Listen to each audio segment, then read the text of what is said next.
जब समय सार जी द्वारा जोरदार शुरुआत हुई है, तो आज जोरदार बात हो जाए।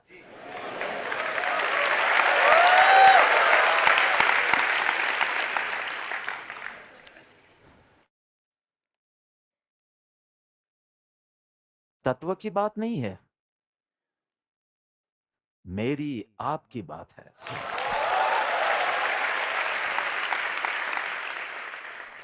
प्रभु हाथ नोंद दो, पहला वचनामृत। 2 पंक्ति का वचनामृत 5-5 दिनों में भी खत्म नहीं होगा। प्रभु कहते हैं हाथ नोंद दो, वचनामृत 1। राग, द्वेष और अज्ञान का आत्यंतिक अभाव करके जो सहज शुद्ध आत्म स्वरूप में स्थित हुए, वो स्वरूप हमारा स्मरण, ध्यान और प्राप्त करने योग्य स्थान है। अब तो आपको केवल आत्मा शब्द भी कहाँ पसंद आने वाला है। शुद्धात्मा स्वरूप ना आए तब तक पसंद नहीं आने वाला है। पहले आत्मा क्या है वो पता नहीं था, और एक क्षण ऐसा आएगा जब शुद्धात्मा के अलावा मलिन पर्याय वाली आत्मा भूल जाओगे। जोरदार वचनामृत है। ये भेद करना बहुत मुश्किल है कि ये श्रीमद् राजचंद्र ग्रंथ का है या समयसार जी का है। मुश्किल लगता है तो धीरे धीरे आसान हो जाएगा, पर करना तो है इसी दिशा में। जितना समझ में आए उतना, पर रुचि पूर्वक, और उस रुचि का पोषण हो, ऐसी कोशिश करेंगे। ज्ञानी कहते हैं कि जो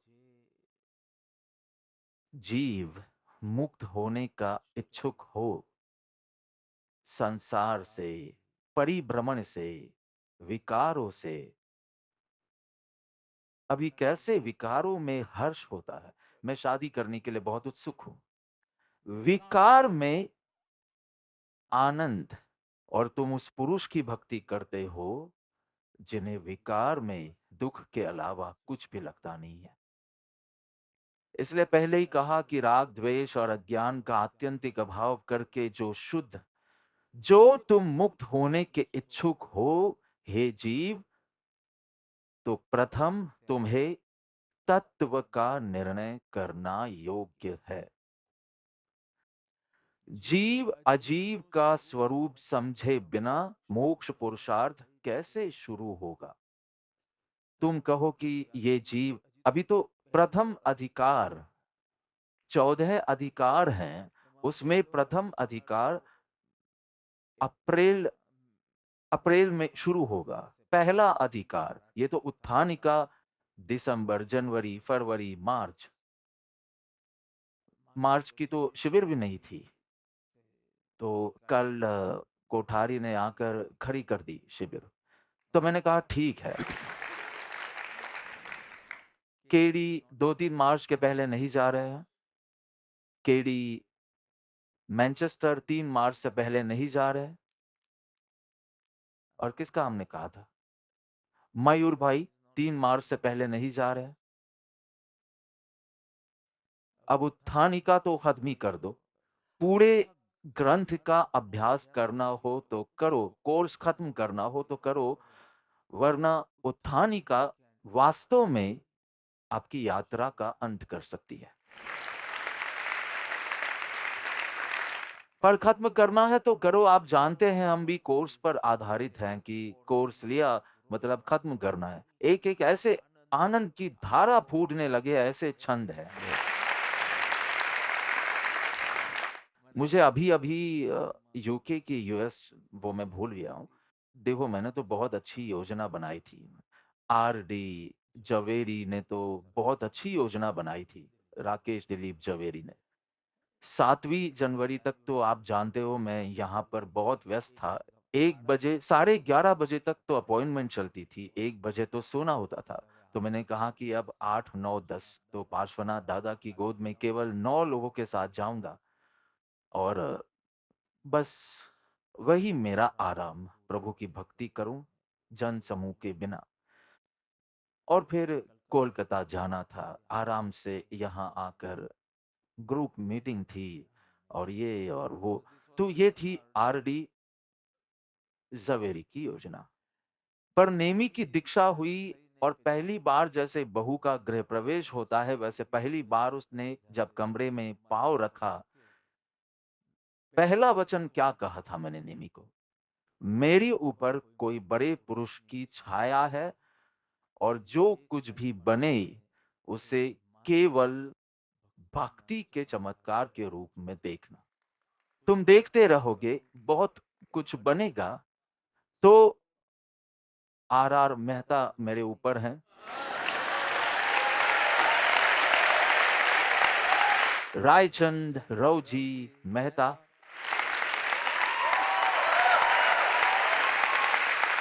और कोरा चेक तो दिया हुआ ही है, साइन करके दे दिया है कि जो आपकी मर्जी। और आपको पता है उन्होंने मेरी जनवरी की क्या योजना बनाई? 7 के बाद 4 दिन न्यूयॉर्क में, फिर 4 दिन लंदन में, फिर 4 दिन मुंबई में, फिर 4 दिन अयोध्या बनारस, फिर 4 दिन धर्मपुर में, फिर 4 दिन लक्षद्वीप। और ये मेरी योजना नहीं थी। तो मुझे पता नहीं है, कहीं मुझे कहा, क्योंकि वहाँ भी 3 सत्संग न्यूयॉर्क में किए, 1 सत्संग लंदन में किया। तो कहीं किसी ने मुझे, पर एक व्यक्ति ने, मैं जहाँ भी जाऊँ और कहूँ कि एक भजन लो, फिर मैं सत्संग शुरू करता हूँ, तो सब ये 7वां छंद ही लेते, चंदन वाला। भेद ज्ञान सब जगह, न्यूयॉर्क के मुमुक्षुओं को मुखपाठ, लंदन के मुमुक्षुओं को मुखपाठ।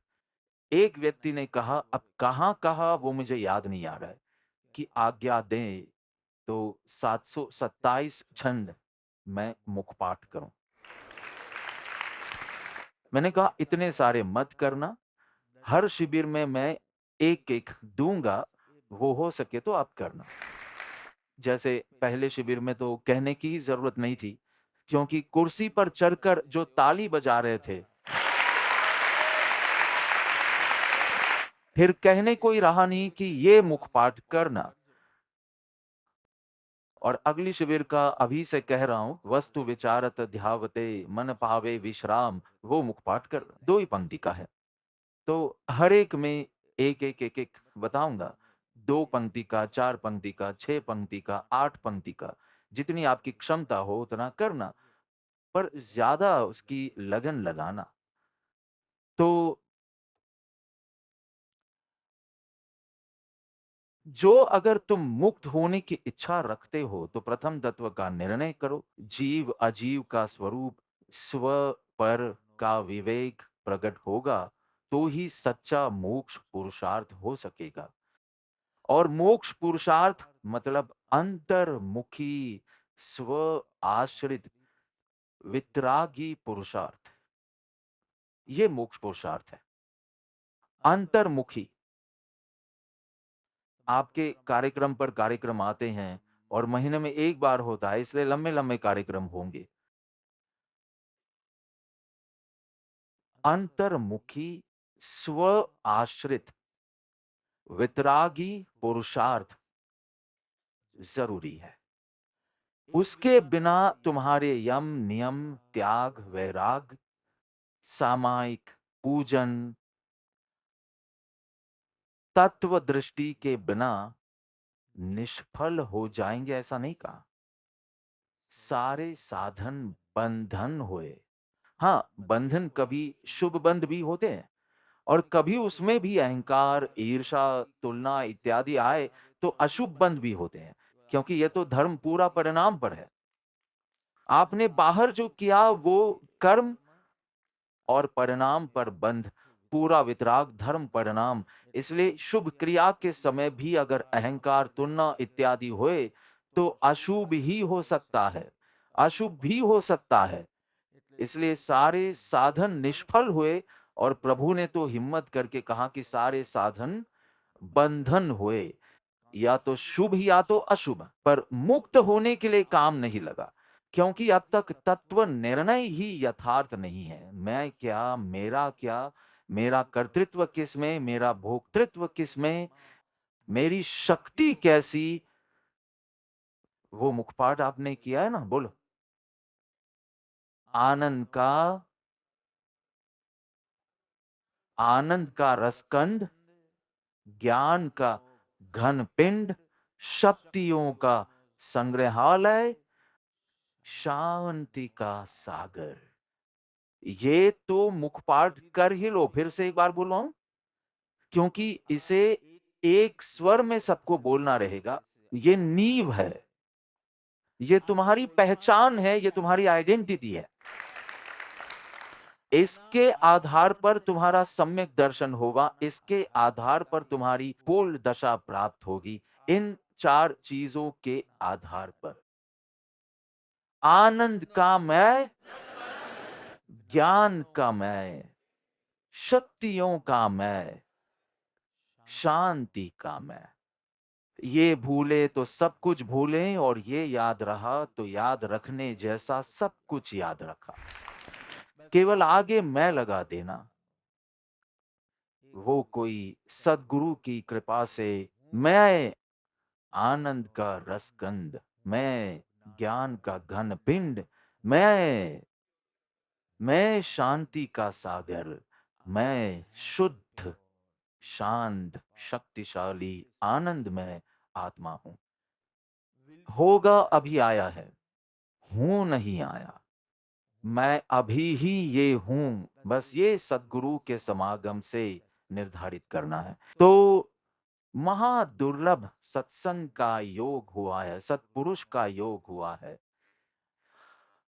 चित्त शुद्धि के द्वारा आत्म सिद्धि करने का ख्वाब देखना, स्वप्न देखना शुरू करो। महा दुर्लभ, चतुर्थ काल में भी जो दुर्लभ, चतुर्थ काल में तो देव विमान दिखते हैं, जैसे अभी अ, हवाई जहाज दिखते हैं, वैसे तीर्थंकर का योग, ज्ञानियों का योग। और फिर भी सत्संग को दुर्लभ कहा। वो दुर्लभ सत्संग पंचम काल में प्राप्त हुआ हो। शादी की तैयारी करो, उससे ज्यादा मानसिक तैयारी करके सत्संग में आना। उसे सामान्य घटना मत बना देना। आज सत्संग है, इसलिए सुबह से आपके शाम के सत्संग के हिसाब से आपका आराम, आपका खाना, आपकी मीटिंग्स, आपके परिणाम, करोड़ों रुपए खर्च करके प्राप्त न हो, ऐसा सत्पुरुष का समागम चित्त शुद्धि के द्वारा आत्म सिद्धि प्राप्त करना है। मैंने बहुत समय पहले पता नहीं कब कहा था, फिर भी दोहरा रहा हूं।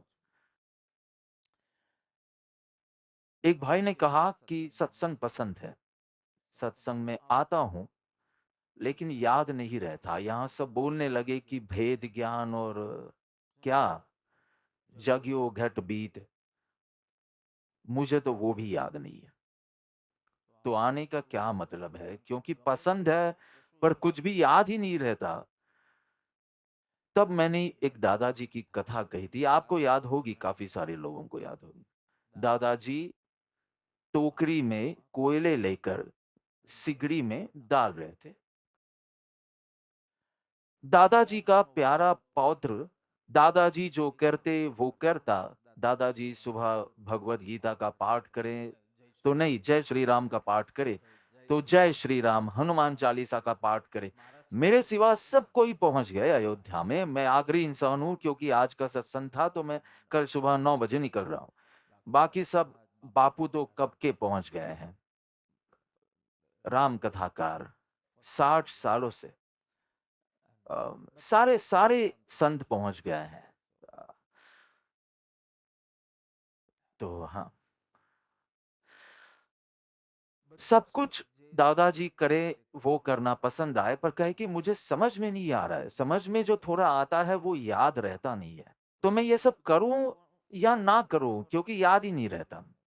दादाजी ने सारे कोयले निकाल दिए, सिगड़ी में डाले, टोकरी दी, केन की टोकरी थी, कोयले उसमें रह सकते हैं। उन्होंने कहा कि तुम नदी में जाकर पानी भरकर आओ।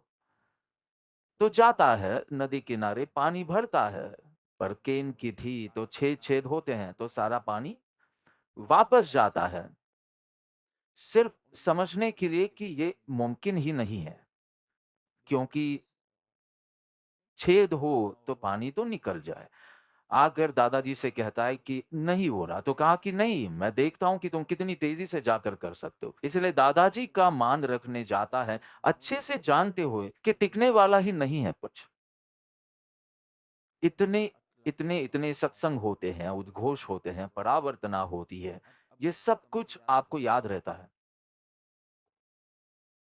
तो क्या मतलब? इसलिए उसने कहा कि मुझे तो पता ही था कि ये पानी रहने वाला ही नहीं है, सिर्फ। तो कहा कि ये बात छोड़ो, टोकरी की ओर देखो, पूरी काली और गंदी थी कोयले की वजह से, वो तो साफ हो गई ना। सत्संग ने तुम्हारे परिणाम तो शुद्ध किए हैं ना। देखो, अभी तो आपको लगता है परिणाम की शुद्धि है, निरंतर सत्संग करोगे तो आपकी विचार शुद्धि भी होगी, मान्यता की भी शुद्धि का अनुभव करोगे, और मान्यता ही जहां बदल जाए वहां व्यवहार की तो क्या बात करें। आप देखोगे अपनी तलवार को धारदार होते हुए। आप जानते हैं 4 पहलू हैं, शरीर, मन, आत्मा और संबंध। इन चारों को, तलवार को धारदार करते हैं। केवल उपाय यही सत्संग, सिद्धत्व के समय आपको याद आएगा कि ये सत्संग से मैंने ये प्राप्त किया था। चलो केवल ज्ञान ले लो, केवल ज्ञान के समय होगा कि ये ताली अगर नहीं बजाई होती तो आज मैं इस स्थिति पर नहीं होता।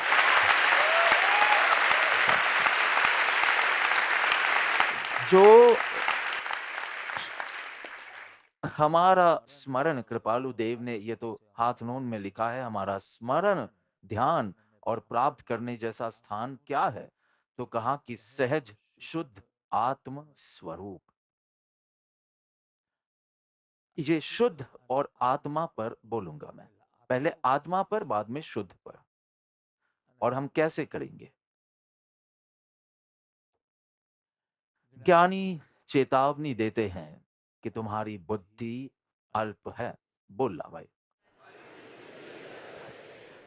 आप तुम्हारी तो नहीं बोले हो ना? बुद्धि कैसी है? आयु अल्प, क्योंकि सागरोपम के आयुष्य लेकर नहीं आए हैं। और ऐसे तो 60-65 के बाद तो मैंने केरी से कहा कि हम भी आपको जाना है, मेरे पास आकर सारी सूचना ले लेना, आए ही नहीं। 1 से 7 में मैंने कहा था कि ले लेना, मैं ठीक से कहाँ-कहाँ जाना है। नानू आई तो मैंने उसे सूचना दी, जाकर भी आई, आज दोपहर को वापस भी आ गई। दोष नहीं है, आयु, उम्र का वो, इसलिए कह रहा हूं आयुष्य भी, बुद्धि भी अल्प। क्योंकि तुम्हें ये सत्संग मुश्किल लग रहा है, इसलिए बुद्धि तो तुम्हारी कम ही है ना, भले ही फॉरेन यूनिवर्सिटी में पढ़ा हो, पगला पगली। अब विदेश में मैं कहता हूं लड़का लड़की और वे, ये अनिवार्य है, ये अनिवार्य है, क्योंकि तो लड़का लड़की, और वो अनिवार्य रूप से बोलना पड़ता है। यहाँ तो लड़के से ही चलता था, लड़कियां समझ जाती थी कि हम भी हैं। फिर धीरे-धीरे लड़का-लड़की चालू किया वो आप पक्षपाती नहीं हो सकते बाबा, ऐसे। लेकिन 3 दिन पहले लंदन में सत्संग था और मुझे कहना पड़ा लड़का-लड़की और वो, लड़का-लड़की और वो, वरना कभी भी मुझ पर केस कर देंगे। मैंने कहा इट बोलूँ तो चले कि नहीं? इट।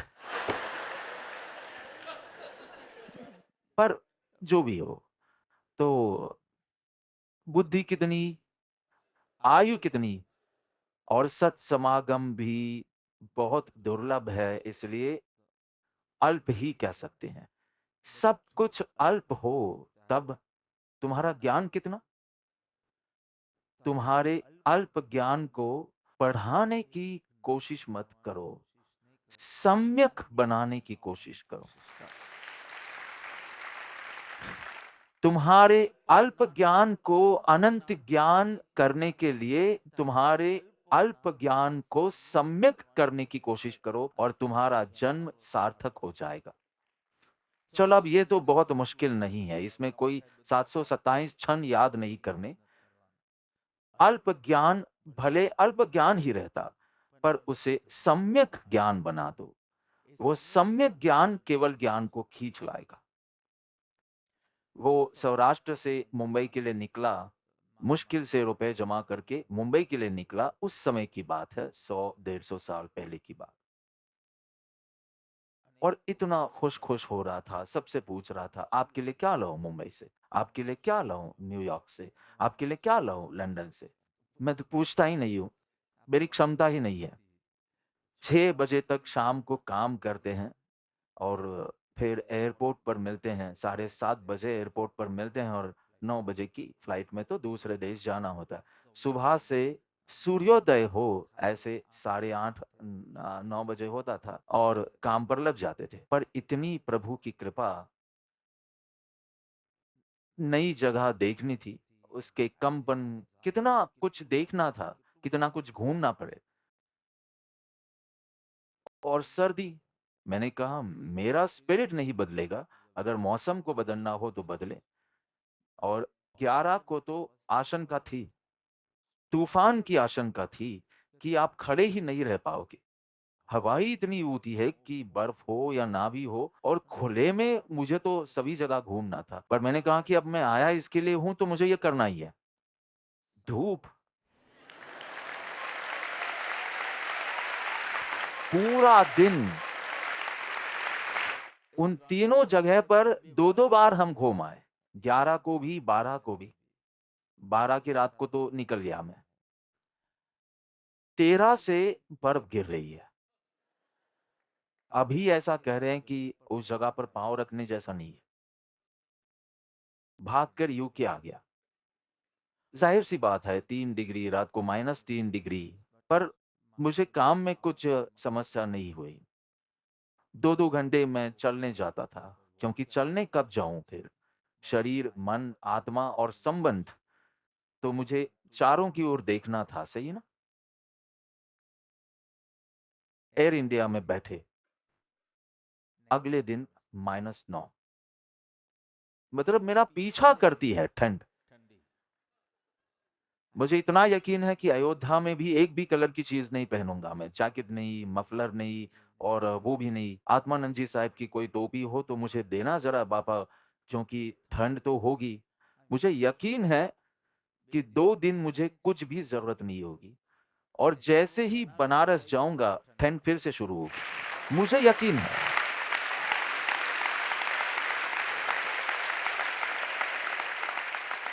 रहने की जगह नहीं है, सारे बड़े लोग टेंट में रह रहे हैं, क्योंकि इतनी सारी तो होटल भी नहीं होती है। सब भगवान ही देखते हैं। आर.आर. मेहता पर छोड़ो और मौज की ज़िंदगी जियो। अभी आज शाम को तय हो रहा है कि कहाँ रहना है, वरना कोई सिंधी भाई थे या सिख भाई थे? सिख भाई थे। सिख, हाँ? सिंधी कह रहे हैं, तुम सिख कह रहे हो। वो घी बोली में ऐसे-ऐसे करे, वैसा मैं कर रहा हूँ। तो उसका एक घर था, 3 ही लोग थे, 4 रूम थे। कहीं से भी पहचान निकाल कर मैंने पूछा कि क्या मैं वहाँ रह सकता हूँ? तो कहा हाँ, ज़रूर पधारिए। आप बुलाते रहते हैं और यहाँ मैं सामने से कह रहा हूँ कि क्या मैं रह सकता हूँ? क्योंकि कल से कोई व्हीकल को भी अयोध्या में आने की अनुमति नहीं है। सब कुछ बंद है।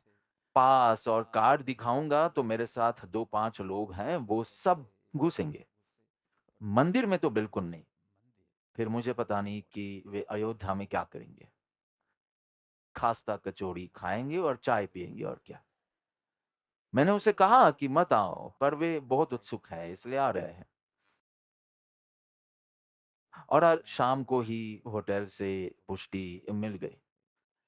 मुझे कुछ नहीं है, जो मिले वो, तंबू मिले तो तंबू, वरना हमारे प्राइम मिनिस्टर ज़मीन पर सो रहे हैं अभी 11 दिन से एक ही कंबल लेकर। अब ये तो हमारे लिए प्रेरणा है। प्राण प्रतिष्ठा करनी है तो 11 दिन के उपवास केवल 2 बार नारियल पानी पीकर, कुछ भी नहीं। तो किसी ने कहा नहीं है और प्राइम मिनिस्टर पर ऐसे कोई प्रोटोकॉल लागू होते नहीं है। उन्होंने कहा कि मुझे मेरी शुद्धि करके भगवान को स्पर्श करना है। तो आप समझ लो कि भले कोई कहे कि 22वीं के बाद कलयुग है, विपक्ष कह रहा है, पर मुझे लगता है हाँ, मुझे उसका विपरीत ही लग रहा है। तो उसने पूछा कि कुछ लाऊँ, कुछ लाऊँ, कुछ लाऊँ? तो एक व्यक्ति ने पूछा तुम्हारे पास कितने पैसे हैं? तो कहा कि इतने पैसे हैं। तो कहा कि पहले मुंबई जाकर वापसी की टिकट करवा लेना, क्योंकि बाद में बचेंगे ही नहीं। तुम अनंत ज्ञान के स्वामी हो, अनंत वीर्य के स्वामी हो, पर तुम्हारे पर्याय का सामर्थ्य बहुत कम है। बहुत कम ज्ञान प्रकट हुआ है, बहुत कम वीर्य स्फुरित होता है। इतने वीर्य से और इतने ज्ञान से अगर तुम पर में उलझे रहे, तो भूल जाओ आत्मज्ञान। तुम्हारे पास अनंत ज्ञान हो और अनंत वीर्य हो, तो तुम करोगे नहीं। तो आपके पास दुनिया घूमने का समय है और ये करना और वो करना, पर तुम्हारा जितना ज्ञान और शक्ति है, एक जेटलैग में डब्बे की तरह सो जाते हो। आज सो जाते हो तो कल उठते हो। तुम्हारे पिता आज के दिन का कल रात को मैं 5:30 बजे सुबह सोया, पूरी रात जाग रहा था। पर मैं अपना काम कर रहा था कि मुझे समय बर्बाद नहीं करना। फिर दिन में कुछ भी समय मिलेगा तो थोड़ी देर सो जाऊँगा, वरना आगे जेटलैग का बहाना मेरे भगवान सुनने वाले नहीं हैं। जो ज्ञान, जो वीर्य प्रकट हुआ है, उस ज्ञान को तुम पहले तत्व निर्णय में उपयोग करना। फिर तुम्हें पूरे अ, ब्रह्मांड का ज्ञान करना हो तो करना। पहले उस ज्ञान को तत्व निर्णय में और उस वीर्य को आत्मा की लग्नि में लगा देना। बाद में समय हो उतना धंधा पानी करना। मैंने धर्मेश भाई को अमेरिका की आश्रम कमेटी में लिया था। मैंने यूके वालों से कहा कि वो गद्दार नहीं है, कि आपके यूके के लिए कुछ करते नहीं हैं और यूएस के लिए करते हैं। मैं उन्हें विश्व स्तर के लिए शामिल करने वाला हूँ। तो वे हमसे जुड़ेंगे। आज हमारी मुलाकात थी, हमारी मतलब नेमी जी की मुलाकात थी। पर क्योंकि मैं नेमी के हृदय में था तो हम अ, ऑस्ट्रेलिया के लिए और लोग ज़्यादा दान करेंगे अगर आप उसे सिडनी सेंटर नहीं कह के साउथ हाँ? ओशिनिया या ऐसा कुछ नाम दोगे तो बहुत और दान मिलेगा। तो ऐसी योजना लाएँगे हम। नाम बदल कर काम करना है कैसे भी।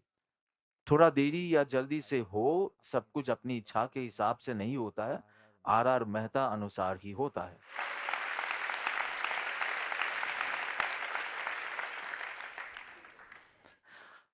हाँ, मैं कहाँ हूँ? तत्व निर्णय करोगे तो पता चलेगा कि तुम आत्मा हो और आत्मा ज्ञान स्वभावी है। तुम आत्मा हो और कैसी आत्मा हो? तो कहा कि ज्ञान स्वभावी। स्व पर प्रकाशक, स्व पर ज्ञान, पर में तुम प्रवेश नहीं कर सकते, पर का तुम में प्रवेश नहीं हो सकता। आप अप्रैल के बाद देख लेना, जो अभी बहुत थनगनाट है वो बढ़ेगा पर शांत, क्योंकि एक द्रव्य अन्य द्रव्य का कर नहीं सकता। वो सिद्धांत अब बहुत कम समय में आएगा, अप्रैल के बाद। फिर जीव अधिकार शुरू होगा, फिर अजीव अधिकार, फिर कर्ता कर्म जीव अजीव के संबंध पर। उसमें साल तो खत्म हो जाएगा, कभी शायद आगे भी खींचे। फिर पुण्य पाप आश्रव संवर बंध निर्जरा मोक्ष सर्व विश्व ऐसे करके आगे। इसलिए कितना तुम्हारा पर में प्रवेश नहीं है, तुम्हारे कर्तृत्व को बोल देना कि तुम पर का कुछ नहीं कर पाओगे। पर का तुम में प्रवेश नहीं है, तुम्हारे भोक्तृत्व को बोल देना कि किसी पर आक्षेप ना करे। ये सब आसान शब्दों में कहा गया है, यही बात कुछ और आसान शब्दों में कही जाएगी। देखो, अब जो करना है वो करना ही है। अगर वो मुश्किल है तो मुश्किल है। तुम्हें पर का कर्तृत्व आसान लगता है और स्व का अनुभव मुश्किल लगता है, पागल हो तो। जो चीज संभव भी नहीं है वो तुम्हें आसान लगती है। मैंने शादी करवाई, मैं ये कर पाऊंगा, मुझ में शक्ति है धन की, मन की, बुद्धि की।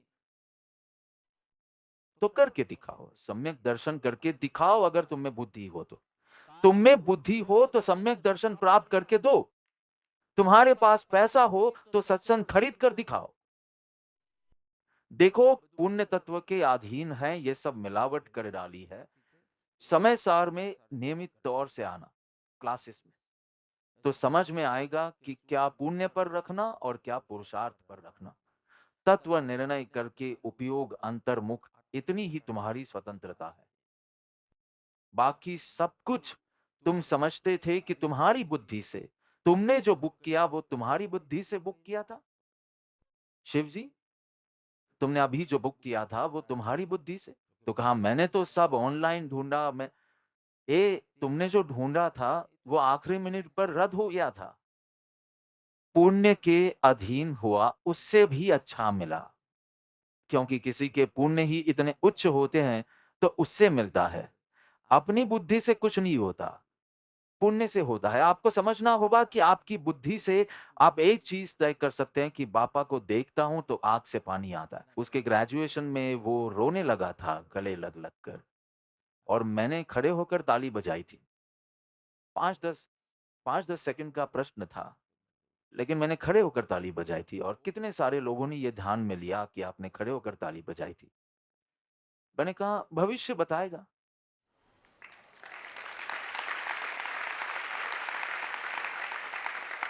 वो दो आप और वो और आर्यन दोनों एक ही बैच में थे। मुझे पता नहीं उसने क्यों धोखा दिया, आर्यन ऋषभ ने धोखा दिया, वरना मैं तुम्हारे कॉन्वोकेशन में भी आया होता। ठीक है, होशियार होकर बताना।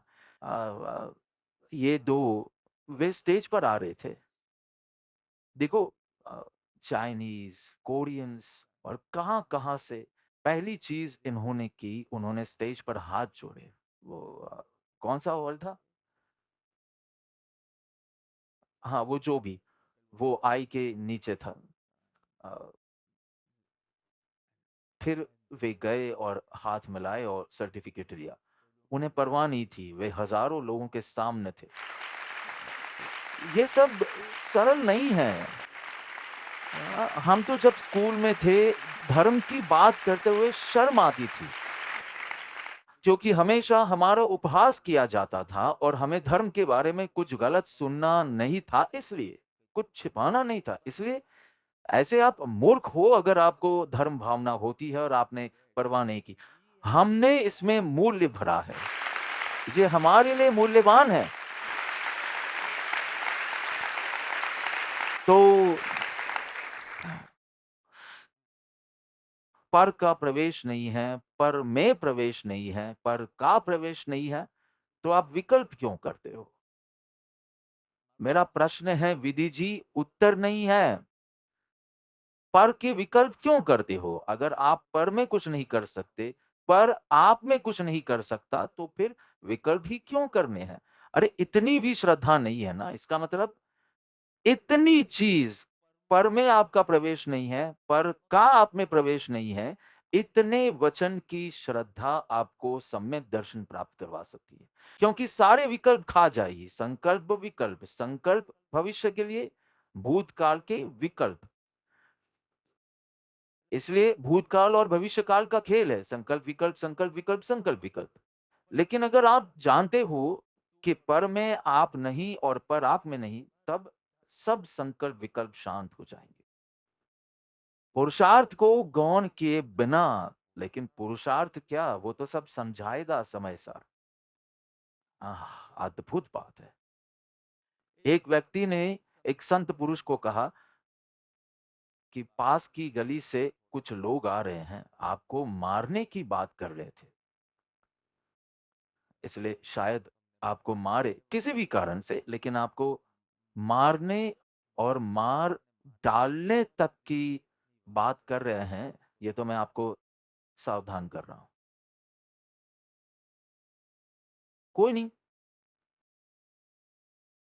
उत्तर भारत में ऐसा बोलते हैं ना, कोई नहीं, कोई बात नहीं, कोई चिंता नहीं, देख लेंगे। सामान्य तौर पर जब हम कहते हैं देख लेंगे, इसका मतलब होता है कि वो एक मारेगा तो हम 2 मारेंगे। ईंट का जवाब पत्थर से। देख लेंगे, कहते हैं ना, अरे उसको देख लेंगे। लेकिन ज्ञानी जब देख लेंगे बोलते हैं, तब कुछ गहन अर्थ होता है, देख लेंगे। क्योंकि आपने ही कहा मैं आत्मा हूँ और आत्मा ज्ञान स्वभावी है और ज्ञान के अलावा कुछ और कर सकता नहीं है। स्वभाव दृष्टि से बात चल रही है।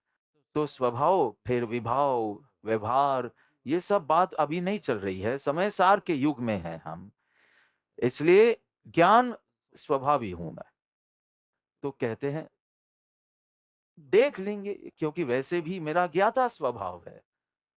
हर एक चीज़ मैं सिर्फ़ देखता हूँ, पुण्योदय को भी मैं सिर्फ़ देखता हूँ। तो अब ये पाप का उदय आया, तो उसको भी फिर देख लेंगे।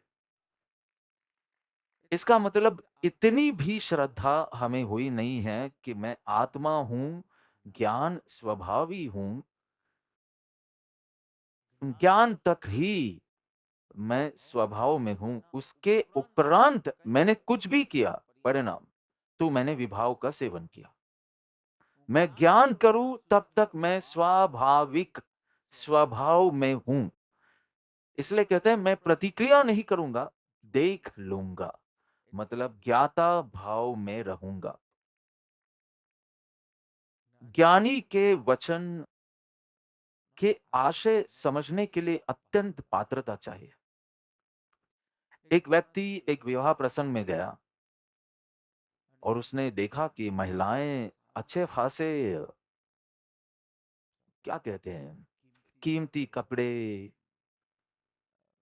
महंगे वस्त्र, ड्रेसिंग सेंस बहुत अच्छी थी, बहुत संपन्न ज्वेलरी, आप क्या बोलते हो, ज्वेलरी, तो ज्वेलरी, अ, अ, हम लोग ज्वेलरी बोलते हैं। तो ज्वेलरी एकदम महंगी, एकदम, लेकिन किसी भी महिला ने चांदरा नहीं किया था। वो थोड़ा अजीब था कि कपड़े इतने महँगे, गहने इतने सुंदर, महँगे, लेकिन बिंदी नहीं। किसी को पूछा कि ये मानना मुश्किल है कि यहाँ सब विधवाएँ आई हैं। पूछा चांदला नहीं है? तो कहा कंकोत्र में स्पष्ट लिखा है कि चांदले की प्रथा बंद रखी है। चांदले की प्रथा बंद रखी है, मतलब नकद नहीं देने की, उपहार नहीं देने की, ये चांदले की बात नहीं है। चांदले की प्रथा बंद रखी है मतलब जन्मदिन पर वो लिफाफा देते हैं, कुछ तो देते ही है ना, उपहार देते हैं या लिफाफा, ये सब कुछ नहीं, सिर्फ प्रसंग में उपस्थित रहिए और कुछ नहीं। चाँद अब देखो, ज्ञानी बोलेंगे तो भाषा में बाराखड़ी के अक्षर वही होंगे। अगर क, ख, ग, घ नहीं तो फिर एबीसीडी, अल्फ़ाबेट्स समान ही होंगे। कुछ अजीब नहीं होगा, चोंग चिंग जिंग झांग जिंग जुंग ऐसा कुछ नहीं। यही सब होंगे। उसका आशय बहुत कम पकड़ेंगे। और आशय से आप जितने दूर, उतने ज्ञानी से दूर, उतने ही शुद्धात्मा से दूर। ये तो कृपालु देव ने 522 में कह दिया कि ज्ञानी के आशय के जो निकट है वही शुद्धात्मा के निकट है। भले ही आपका ध्यान अच्छा होता हो और भले ही आपकी ज्ञान की प्रवृत्ति अच्छी हो, हम उसे सब परलक्षी मानते हैं। क्योंकि ज्ञानी के आशय से प्रीति भक्ति नहीं हुई है, तो आपकी सारी क्रियाएं, सारा ज्ञान हमारे लिए निष्फल है। और ज्ञानी का आशय पकड़ सकेंगे तीव्र बुद्धि से नहीं, अंतरंग शुद्धि से। इसीलिए भाषा समान ही रहेगी, लेकिन अर्थ अलग रहेगा। वरना हमें कभी भगवान कहे भी उपनेवा विघ्ननेवा ध्रुवनेवा, हम क्या अर्थ निकालेंगे। और गणधर भगवान द्वादशांगी की रचना कर देते हैं। आशय पकड़ने की क्या ताकत गणधर भगवान में। अपनी इस शक्ति से हमें पता चलता है कि कभी हमारे गुरु तीर्थंकर भी बन जाए, लेकिन हम गणधर नहीं बन पाएंगे। क्योंकि आशय पकड़ने की हमारी शक्ति निर्बल है। क्योंकि जितना तू आगे होगा, उतना आशय पीछे जाएगा। जितना तू, वो रूमियाना में कहा, पहले मैं खत्म करके आ।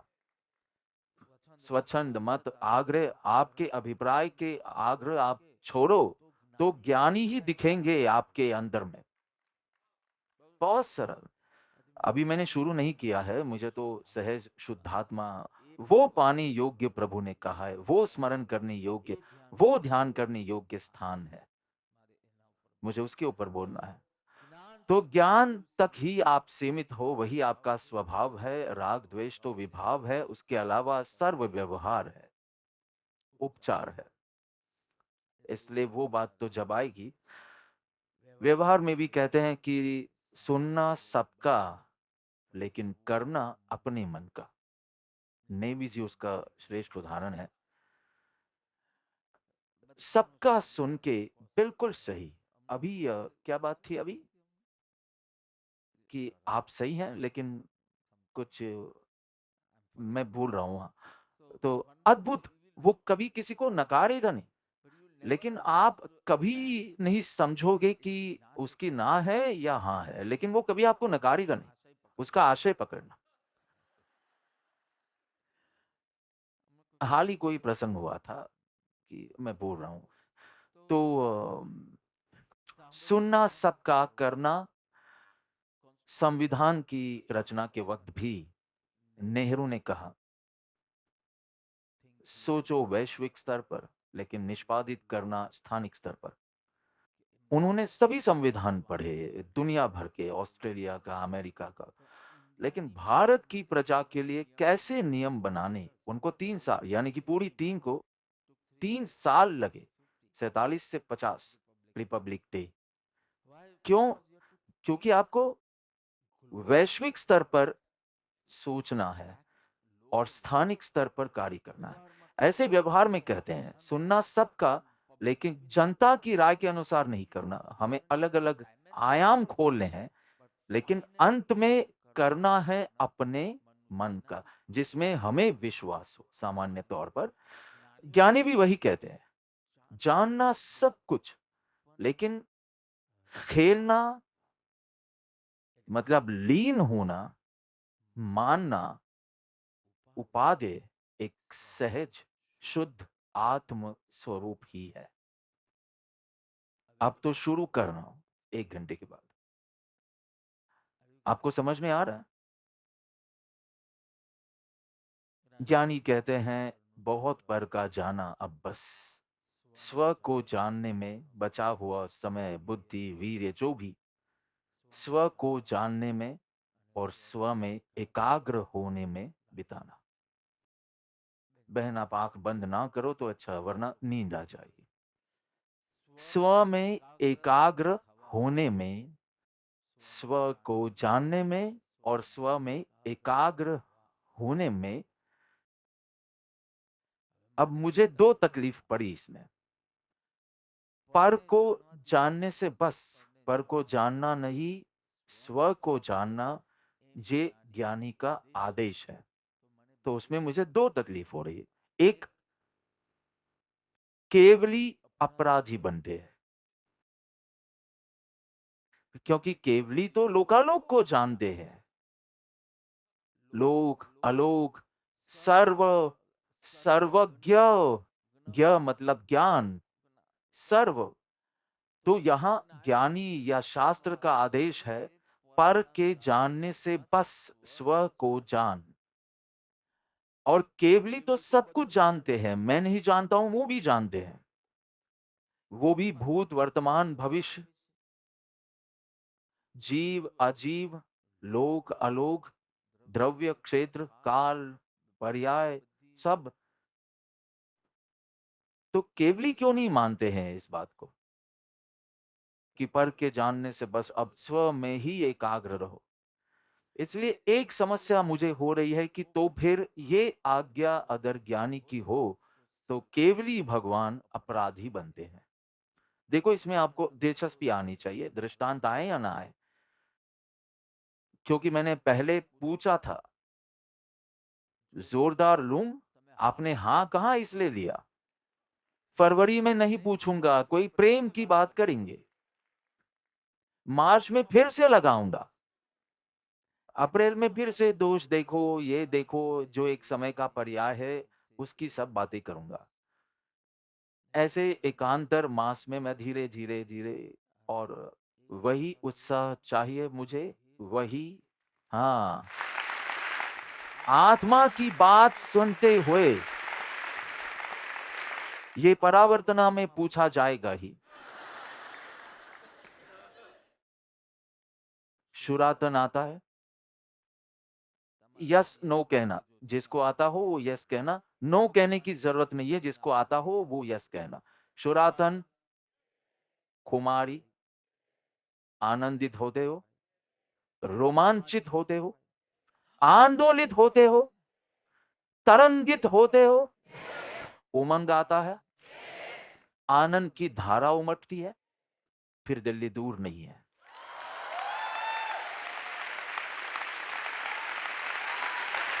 आत्मा की बात में थकान लगती है, थोड़ा बीच में 10 मिनट ऊब जाते हो, फिर दिल्ली बहुत दूर है। तो दिल्ली बहुत दूर है, दिल्ली बोलूं या अयोध्या बोलूं, जो बोलना है, वो बहुत दूर है। केवली अपराधी बनते हैं। और दूसरी मुझे समस्या ये हो रही है कि आत्मा ज्ञान स्वभावी का, स्व पर प्रकाशक का, स्व को भी जानता है, पर को भी जानता है, ऐसा आत्मा का ज्ञान स्वभाव है। आपने पर को जानने की ना कही, इसलिए आपने तो स्वभाव के विरुद्ध जाने की बात कही, या स्वभाव को नष्ट करने की बात कही। मेरा स्वभाव ही स्व पर जानने का है, और आप पर को जानने की मना कर रहे हो। बस हो गया, अभी कुछ पढ़ना नहीं है, कुछ नहीं करना है, सिर्फ केली कर सकते हैं। तो ये तो दो समस्या हो गई। केवली तो एकदम गलत कर रहे हैं ज्ञानियों से, लोकालोक को जानते हैं और हमें समेटने को कहते हैं। और दूसरी, स्वभाव तोड़ने की, स्वभाव नष्ट करने की बात कर रहे हैं। स्व पर जानने का जब मेरा स्वभाव है, तब मैं पर को क्यों ना जानूं? अब उत्तर देता हूं। कौन सा उत्तर दूं? केवली का उत्तर दूं? हाँ। केवली, भगवान,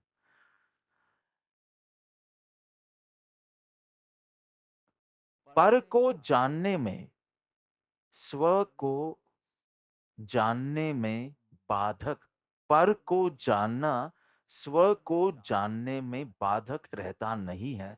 एक ही साथ में स्व को और सर्व को जानते हैं। इसलिए जब उनको बाधक और जानते हैं, यानी कि भगवान का जान बना, भगवान को पर को जानने की रुचि है, अयोध्या में क्या होने वाला है ये जानने की इच्छा है, रुचि है, इच्छा है, उत्सुकता है, विकल्प है, प्रयत्न है, निर्मलता से जान सकते हैं, तब क्या समस्या क्या है तुम्हें उससे? जिसमें विकल्प हो, रुचि हो, कैसे कल 9 बजे जाने वाले हैं? आपको किसी को ये जानना है कौन सी फ्लाइट में? नहीं होगा केवल ज्ञान आपको। जिसे पर को जानने की रुचि हो,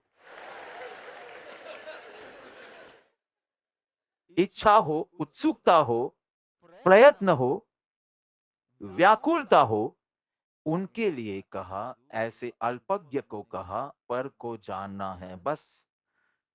दर्शन के लिए होगा तो फोन आ जाएगा, वरना जो चावल की पोटली, मैं तो हाईएस्ट पाउंड में ले आया हूँ लंदन से।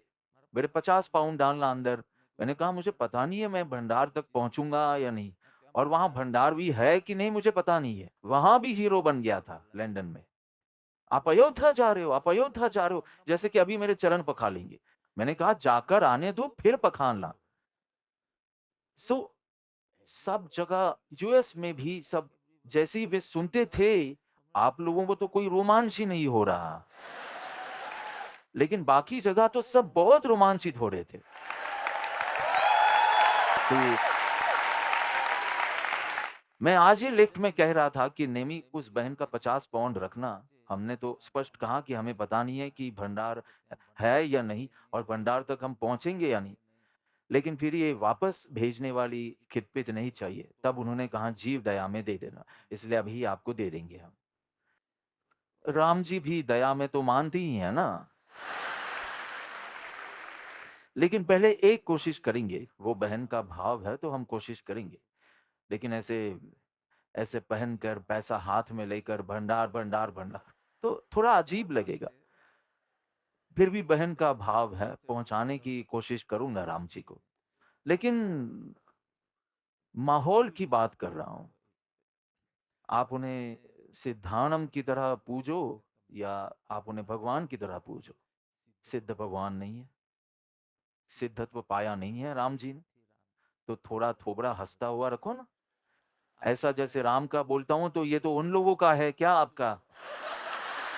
नवकार मंत्र में नमो सिद्धानम बोलते हो, लेकिन माइनस राम जी, सर्व ओम नमो सर्व सिद्धानम माइनस राम जी। किसी को उन्हें भगवान की तरह, लेकिन सिद्ध भगवान की तरह तो आप पूजो, अरियंत भगवान की तरह पूजो। पूरा पूजन है हमारे शास्त्र में। मैं तो वहां रहूंगा, लेकिन ये लोग करवाने वाले हैं। पूरा पूजन है। शलाका पुरुष थे, कोई सामान्य सिद्ध भी नहीं थे। तीर्थंकर भी शलाका पुरुष कहे जाते हैं। और ये भी वासुदेव बोलो, बलभद्र, प्रति वासुदेव, ये सब शलाका पुरुष है। इसलिए अनेकानेक का कल्याण करके गए हैं, अनंत नहीं तो अनेक।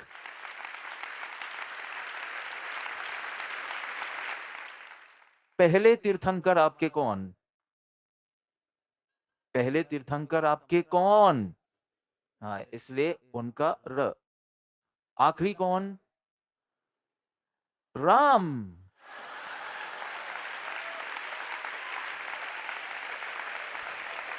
ऐसी मूर्खता से ताली मत बजाना। ऐसी मूर्खता आप उनकी शुद्ध पूर्ण आत्मदशा के प्रति बहुमान हो तो ठीक है, वरना रा और म और र उसके लिए मत करना कुछ। अंत में कुछ ना हो तो देशभक्ति के लिए खुश रहना। United we stand, united we stand, इतना भी रखना। रंगोली हो गई है, मैंने शांतनु को कहा आज आया नहीं है, उसका आज वहां टर्न होगा। मैंने कहा 26वीं तक रहने देना, मुझे देखनी है वो रंगोली वहां। पहले ही हो गई है, वही आपने देखा। एक केवली अपराध ही नहीं है, क्योंकि केवली को दिलचस्पी ही नहीं है पर में, निर्मलता इतनी है इसलिए पर उसमें झलकता है। ये बात थी अल्पज्ञ के लिए, आप उसे इधर-उधर जोड़ना मत। ओके, लेकिन उसका क्या? क्योंकि स्वभाव है, आप स्वभाव को नष्ट स्वभाव क्या है? स्व पर प्रकाशक, स्व को जानना, पर को जानना। आप स्व को जानते हो? तो अब तक स्व को नहीं जानते हो, तो तब तक मेरा स्वभाव नष्ट हो गया है ऐसा नहीं बोलते हो। और मैंने पर को जानने को ना कहा, तब कहते हो मेरा आधा स्वभाव नष्ट हो जाएगा। अभी तक आवृत है उसकी आपको चिंता नहीं है। ये कैसा न्याय है? प्रभु देखो, छद्मस्थ का उपयोग एक समय में एक ही को ज्ञेय बना सकता है। वो स्व को ज्ञेय बनाता है तब पर नहीं होता, पर को ज्ञेय बनाता है तब स्व नहीं होता। सर्वज्ञ की बात नहीं चल रही, जो स्व और सर्व को साथ में जानते हैं। ये छद्मस्त की बात चल रही है। आप सर्वज्ञ हो तो आप छद्मस्त हो। छद्मस्त में भी एकदम निम्न श्रेणी के छद्मस्त, इसलिए एडीएचडी वाले।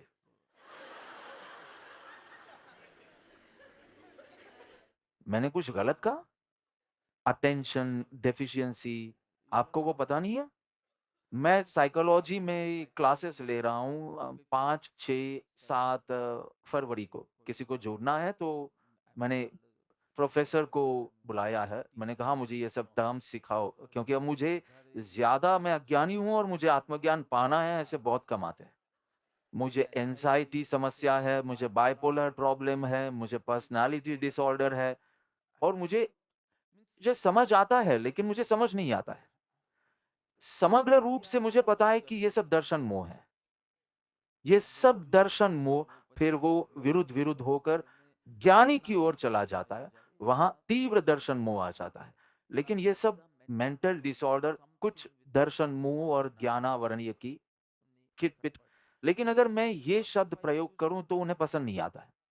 तो मेरा आध्यात्मिक आयाम तैयार है, लेकिन मुझे उनकी भाषा का उपयोग करना है और उन्हें मार्ग दिखाना है। तो मैंने बुलाया है पावर पॉइंट प्रेजेंटेशन के साथ कि आप सिखाओ। मैं एकमात्र विद्यार्थी हूँ। ल लेकिन अब आप में से किसी को वो ज्ञान जानना हो, वैसे पर के ज्ञान से अब बस स्व को जानो। अभी-अभी 5 मिनट पहले कहा और आपको फिर से ये पढ़ने का मन हो गया। ये जीव स्व को जानता नहीं है और उसे ये सब जानना है। मुझे लगता है आपको सब कुछ है, एडीएचडी है, बाइपोलर है, पर्सनैलिटी, आइडेंटिटी क्राइसिस है, सब कुछ। तो अर्थात एक में एकाग्र ही नहीं रह सकते, उन्हें निरंतर अलग-अलग प्रवृत्तियाँ चाहिए। अर्थात ऐसे ककड़ी भी काटते वक़्त उसे ऐसे देखना चाहता है, वैसे देखना चाहता है, लेकिन ऐसे काट नहीं सकता है। इतना सब अटेंशन, फ़ोकसिंग ये सब, तो ऐसे जीव के लिए है कि आप पूरा दिन पर को ही जानते रहते हो, अलग-अलग, अलग-अलग। तब स्व को जानोगे कब?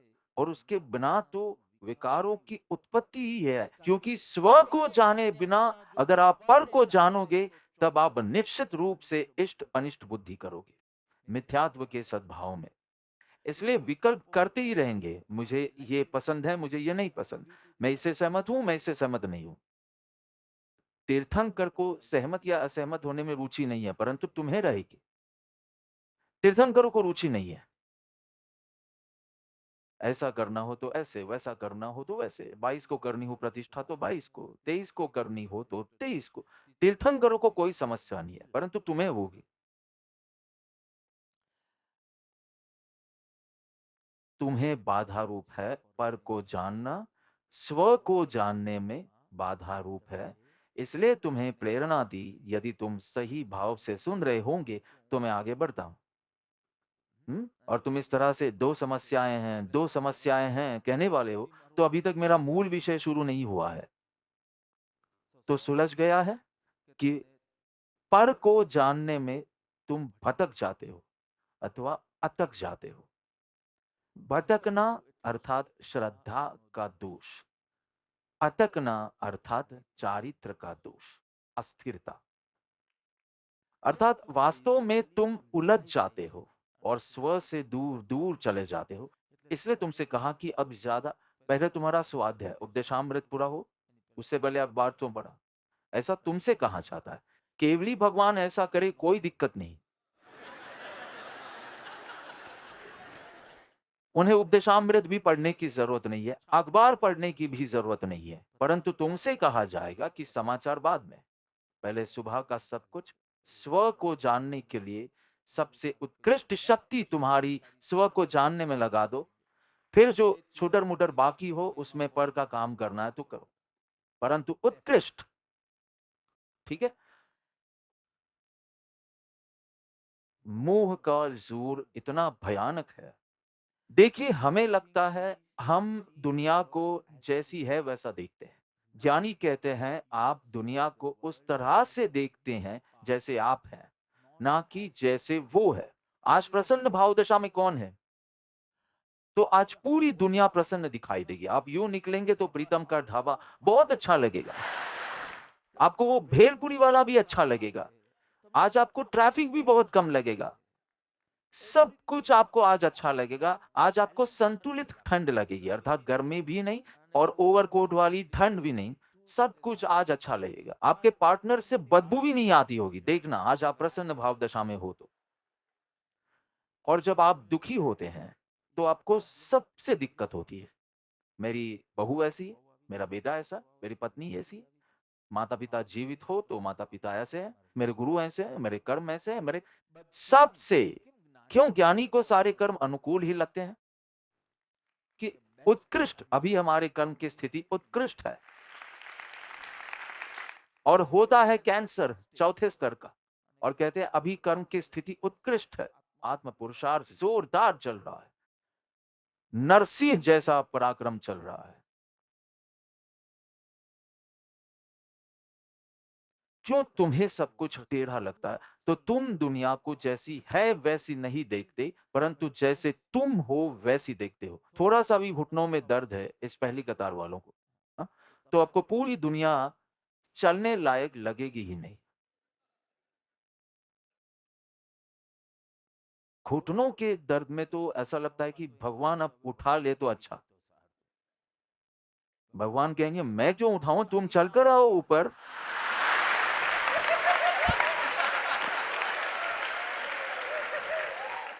अरे हंसना अपने आप पर कि ऐसी छोटी छोटी बातों में। कहाँ पांडव को जीते जी जला देते हैं और क्या क्या नहीं करते, और हंसते हंसते केवल ज्ञान ले लेते हैं। और कहाँ मैं हाय हाय करते रहता हूँ। सहन शक्ति कितनी घटती जा रही है। ये सभी डॉक्टर, ये सब चिकित्सा शिविर वाले, फिर उन्हें हर रोज सुबह मैं मिलता डॉक्टर को, वो कहते कि यहाँ के लोगों की सहन शक्ति जबरदस्त है। कह रहे थे कि इतना हमें अमेरिका में या ऑस्ट्रेलिया में करना हो तो बेहोश किए बिना चलता नहीं, इंजेक्शन तो छोड़ो, बेहोश ही करना पड़ता है। और यहाँ इन्हें यूं ही कर देते हैं। और हम पूछते हैं कि दर्द होता है तो कहते हैं उसमें क्या, हाँ या ना नहीं कहते, उसमें क्या। कह रहे थे कि यहाँ के लोगों की सहन शक्ति जबरदस्त है। मैंने कहा जितना लालन पालन कम हुआ होगा, कम सुख सुविधाएं, कम आराम की चीजें, उतनी सहन शक्ति बढ़ती है। अधिक सुविधाएं, अधिक पुण्योदय, आपकी सहन शक्ति कम होगी। अपने ये दो बच्चे आकर, अभी तो मैं लंदन से घर आता हूँ, पापा देखो देखो मेरी उंगली को, कुछ नहीं था, हमें वो धागे निकल गए ना वैसा था। मैंने कहा इसमें क्या है, पट्टी भी किसने लगानी है। तो सहन शक्ति इतनी कम हो गई है, जरा सा टकरा जाए तो मानो जैसे जब तक 10 लोग आकर आश्वासन न दे तब तक खड़े नहीं होते। और फिर यही कारण है, तलाक, आत्महत्या, जो भी समस्याएं आप देखते हैं, छोड़ दो। तो मुंह का जोर ऐसा है, एक बड़ा लोहे का गोला गोला यहां से मैंने फेंका हो, कहां जाएगा? इस बहन के पास जाएगा, आपके पास आएगा। परंतु बीच में एक बड़ा सा लो चुम्बक आ जाए ना, चुंबक, चुंबक, तो क्या होगा इस गोले का? बस ऐसे ही होता है। पर को जानने में मोह इस तरह बीच में आ जाता है कि पूरी दिशा बदल लेता है। फिर पसंद नापसंद के खाते में ही जाता है, राग द्वेष के खाते में ही जाता है। आज कोई कह रहा था कि हमारे घर का उसने किराया बढ़ा दिया, तो हम दूसरी जगह घर देख रहे हैं, हमें आशीर्वाद दीजिए। मैंने कहा धूल आशीर्वाद दूँगा? आशीर्वाद दूँगा तो ऐसे दूँगा बिना घर का हो जा, साधु बन जा। साधु ऐसा सब लिखते हैं, क्या करें? अरे सहज शुद्ध आत्म स्वरूप की बात चल रही है और वो कहता है कि घर का किराया बढ़ गया, तो ले जा मेरे पास से। तो क्या हम ढूँढना शुरू करें? तो ढूँढो, तुम उसी के लायक हो। आत्मा को ढूँढने के लायक ही नहीं हो तुम। घर ही ढूँढते रहो, पर मुझे परेशान मत करो। घर ढूँढना है तो घर ढूँढो, लड़की ढूँढनी है तो लड़की ढूँढो, लड़का ढूँढना है तो लड़का ढूँढो, आत्मा ढूँढनी है तो आत्मा ढूँढो। पर मुझे स्मरण करने योग्य, ध्यान करने योग्य, पाने योग्य मेरे गुरु ने कहा है, सहज शुद्ध आत्म स्वरूप है, उसकी बात करो ना आप। ऐसा मेरे गुरु कहते हैं। तो ये हर बार आप देखना, आपका पर का ज्ञान चल रहा हो, आप निर्णय लेने की कगार पर हो, बीच में मोह आ जाता है, ज्ञान चला जाता है। लड़के के कपड़े बराबर चेक किए, उसका रिसेप्शन है अभी, बराबर ड्रेस आया है कि नहीं चेक किया, उसका ये कृपालु देव का चित्रपट वहाँ हो या ना हो, कोई बात नहीं, वो तो केवल भक्ति करते हो तब ये सब बकवास करना है। बाकी गहने, कपड़े सब कुछ बराबर है, उसे मिलेगा संकेत। या जो ये कभी भूले नहीं, कोई भी प्रसंग आए या कोई भी प्रसंग जाए, उसे संकित होता है। कौन है संकित का अधिकारी? मोह आकर सब कुछ भुला देता है। आपकी बकवास कौन पढ़ने वाला है? लिखो आप ईमेल मुझे, मैं नजर डालूंगा और फिर डिलीट कर दूंगा। क्योंकि यदि आप ये भूल सकते हैं इसके लिए, तो मैं भूल जाऊंगा आपको इसके लिए। तो मैं भी आपको इसके लिए भूल सकता हूं। मोह का चुंबक आप रखते हो, इसलिए आपका सारा ज्ञान वीर्य बदल जाता है। सब कुछ आता है और सब कुछ जाता है, सब नाटक है और क्षण भंगुर है। मेरे भगवान ही एक स्थिर है और वे रहेंगे ही। बहू नहीं आएगी तो चलेगा, पर वे तो रहेंगे ही। ये टेक है आप में? नहीं तो जय जगत त्राता हर रोज गाने का रखो, ये पद गाते रहो। उस भूमि पर गए तब मैंने पहले ये पाठ किया, मानसिक किया, क्योंकि अभी यथोचित परिश्रम चल रहा है और हमने अभी पेमेंट नहीं किया है, कुछ नहीं। और मैंने श्रीमद् राजचंद्र मिशन की तख्ती भी नहीं लगाई, कोई बात नहीं। मैंने कहा अभी मत करो, जल्दबाजी में नुकसान है, ऐसा ही कुछ है। परंतु मन में जय जगत त्राता जगत भ्राता, बस। और वंदन किया उस भूमि को, बस कि यहाँ सहजात्म स्वरूप स्वामी को वंदना। तो एक सेठ बैठे हैं गद्दी पर दुकान में, बहुत धमाल चल रही है। दूर एक लड़का भाग रहा है और उसके पीछे लोग भाग रहे हैं। तो सेठ ने पूछा क्या हुआ? तो कहा उस लड़के ने कुछ चोरी की है और उसे पकड़ने के लिए। तो कहा ये है ना, बच्चों को छोड़ देते हैं ना, माफ कर देते हैं ना, फिर वो वही भूल दोहराते जाते हैं। इसलिए उसे पकड़ना ही चाहिए और उसे भले ही कड़ी सजा नहीं, परंतु कोई सजा तो मिलनी ही चाहिए। पर वो लड़का जैसे ही पास आता है तो उन्हें पता चलता है कि उन्हीं का बेटा था। उनका निर्णय क्या था कि पकड़ा ही जाना चाहिए और उसे सबक सिखाना चाहिए। उन्होंने छिपा दिया टेबल के नीचे अपने लड़के को। क्यों? मुंह बीच में आया। तो ज्ञान कुछ भी जानने जाता है तो मुंह उसे यूं मोड़ देता है। तकलीफ ये है, इसलिए ज्ञानी कहते हैं कि पर को जानने से बस अब स्वयं को जानो और स्वयं में एकाग्र हो जाओ। तो यहाँ शुद्ध आत्म स्वरूप लिखा है। मुझे थोड़ा आत्मा पर बोलना है और फिर शुद्ध आत्मा पर बोलना है संक्षेप में। तो यहाँ क्या कहा कि स्व में एकाग्र हो जाओ, स्व को जानना और जानते रहना अर्थात ध्यान, जानना अर्थात ज्ञान, और जानते रहना वो है ध्यान। और जब मैं कहता हूं एकाग्र, उसका अर्थ है ध्यान। तो स्व में एकाग्र रहो।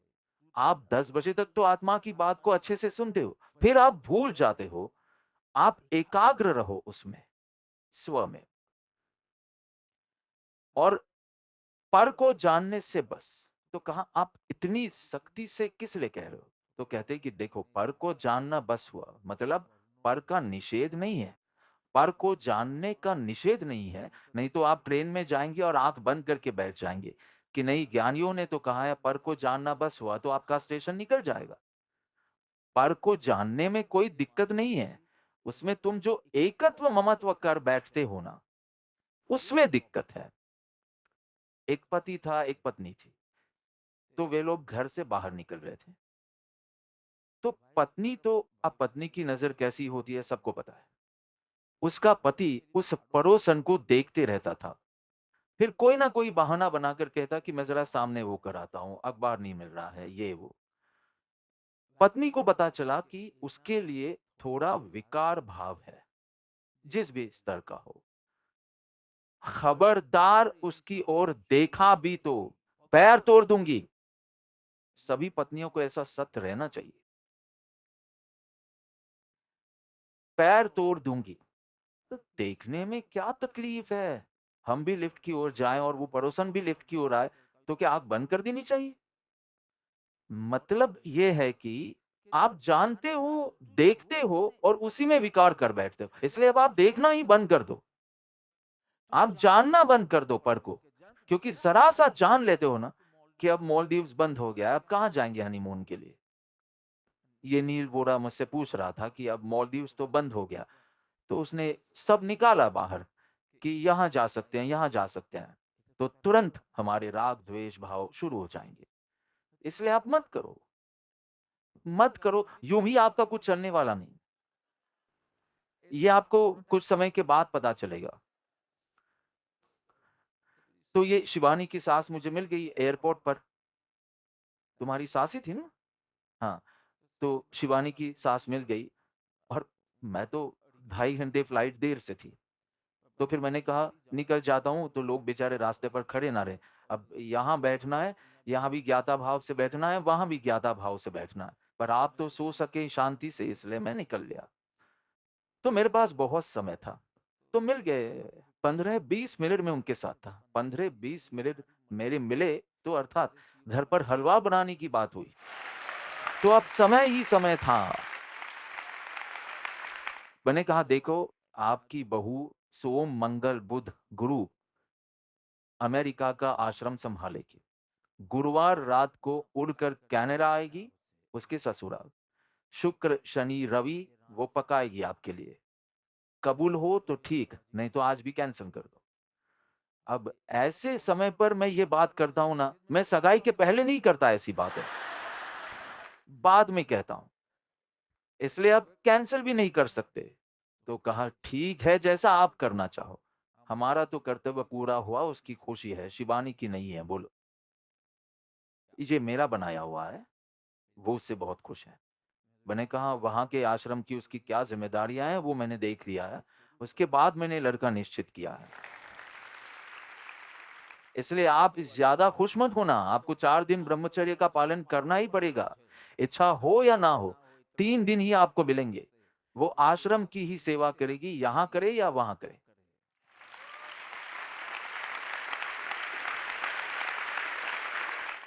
आप निमित्ताधीन हो, हीन पुरुषार्थी हो।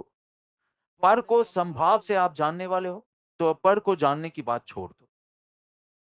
समाचार देखना, ये देखना, तो अब उससे अच्छा आत्मचिंतन कर। ऐसी ज्ञानी की आज्ञा है। तो देखो भाई, आप रास्ते से जा रहे हो, एक स्त्री आ रही है। वो स्त्री आ रही है, वो तुम्हें दिखाई दे रही है क्योंकि आपकी आंखों में मोतियां नहीं है, इसलिए आपको दिखाई देती है। तो तब तक कोई दिक्कत नहीं है। अब उसे घूर घूर कर देखो, तो समस्या शुरू होती है।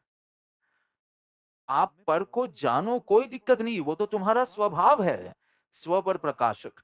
परंतु जैसे ही आपको उत्सुकता हुई, देखने के बजाय घूरना आया, तब आप अपराधी बनते हो। तब तक आप स्वाभाविक क्रिया कर रहे हो और जैसे ही आप घूरने लगते हो, तो वो बन जाता है अपराध। देह देवल में जो देव है, उसे जानो और उसमें एकाग्र हो जाओ।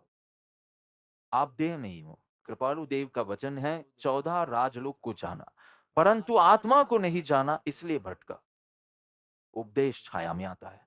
14 राजलोक को जाना, परंतु सब कुछ बहुत आता है। कोई भी बात के लिए पूछो तो फटाफट जानकारी दे दो।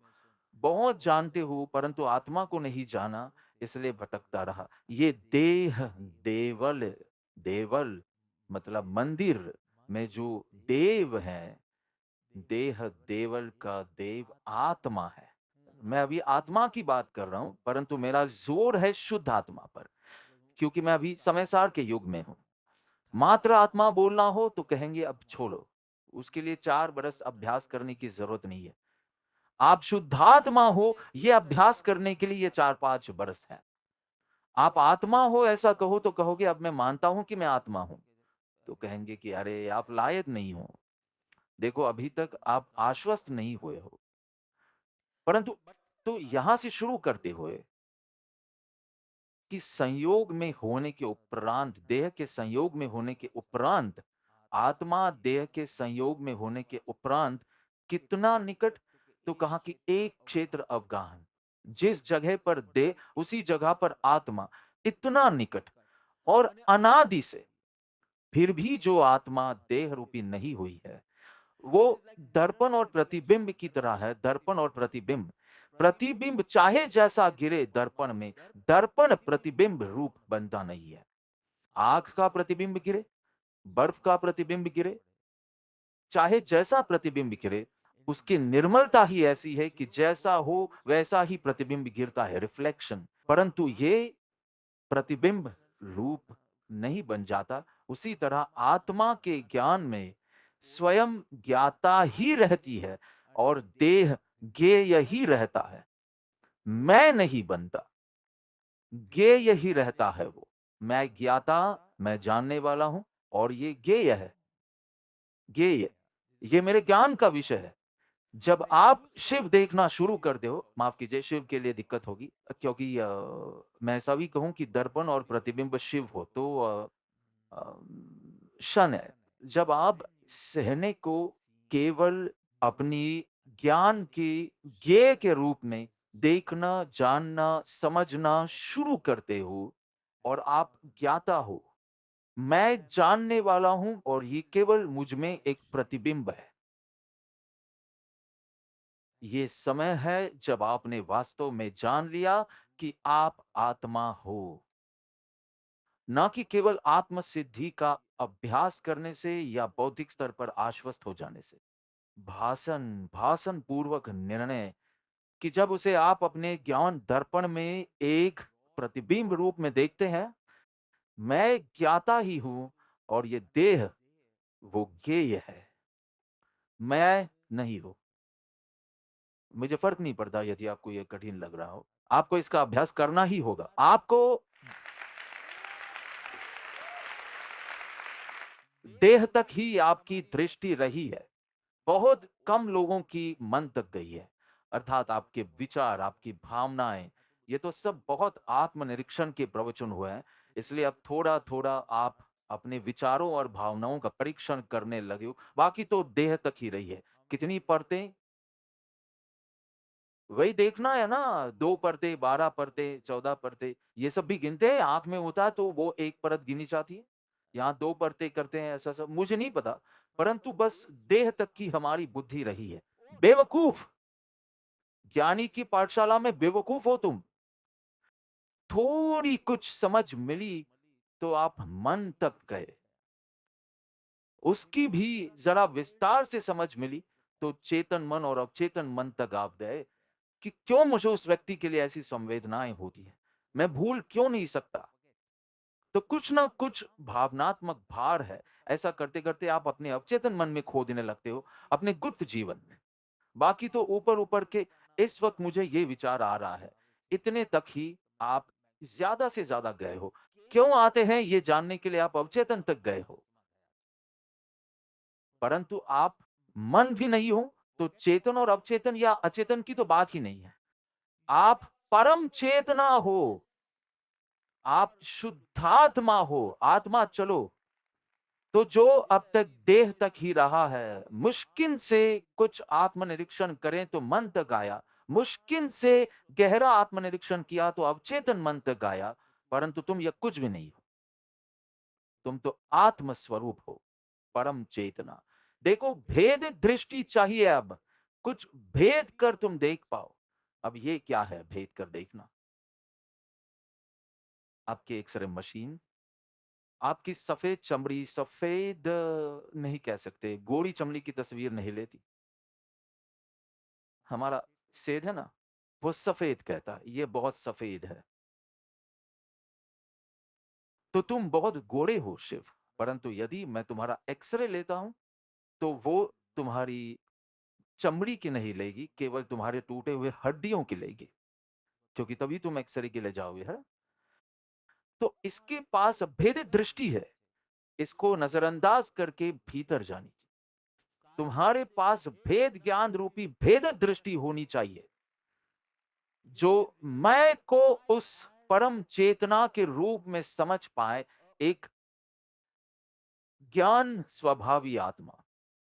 मैं ज्ञान के सिवा कुछ भी नहीं। मैं चमड़ी नहीं हो सकता, मैं उंगली नहीं हो सकता, मैं ज्ञान हूं, और मात्र ज्ञान, और ज्ञान ही मेरे क्षेत्र में, उसके सिवाय और कुछ भी मेरे क्षेत्र में नहीं है।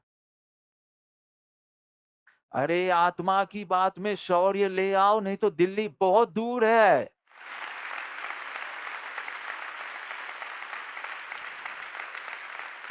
अवश्य आपको मंदिर में जिस भगवान को मिलना हो, दर्शन करना हो, तो मंदिर तो जाना ही पड़ता है। मंदिर जाओ और केवल कारागिरी देखो, तब तक देह देवल के देव के दर्शन नहीं होंगे। ये भी देखना जब बंद होगा, तब आपको भगवान के दर्शन होंगे। घूमट देखेंगे तब तक भगवान नहीं दिखाई देंगे, स्तंभ दिखेंगे तब तक भगवान नहीं दिखाई देंगे। इसलिए सब कुछ तुम्हारा, एक बार पूरे शरीर का चेकअप करवा लो, और फिर एक तरफ रख दो रिपोर्ट्स। फिर हूं हाँ मत करना, फिर सीधा इस देह देवल के देव पर एकाग्र हो जाना। पर से दृष्टि हटाने की एक बढ़िया विधि है। बालक से कहा कि चलो आज मार्गशीर्ष सुदी पूनम है, देखो कितना सुंदर चंद्रमा है, समझो मैं आर्यवीर से कहूं, तो कहेगा कहां है चंद्रमा? तो मैं कहूंगा आकाश में। परंतु आकाश भी इतना विशाल है ना, और चंद्र कोई पूरे आकाश में नहीं है, एक जगह पर है। तो कहां कहां आकाश में? इसलिए अब ठीक कहां पर देखना है? तो मैंने कहा देखो उस पेड़ पर, उस पेड़ के ऊपर। कौन से पेड़ पर? क्योंकि पेड़ भी चारों ओर हैं। इसलिए मुझे फिर उंगली उठाकर देखो, उस पेड़ के ऊपर आकाश में चंद्र है। क्या दिखाना है? क्या दिखा रहे हो? उंगली।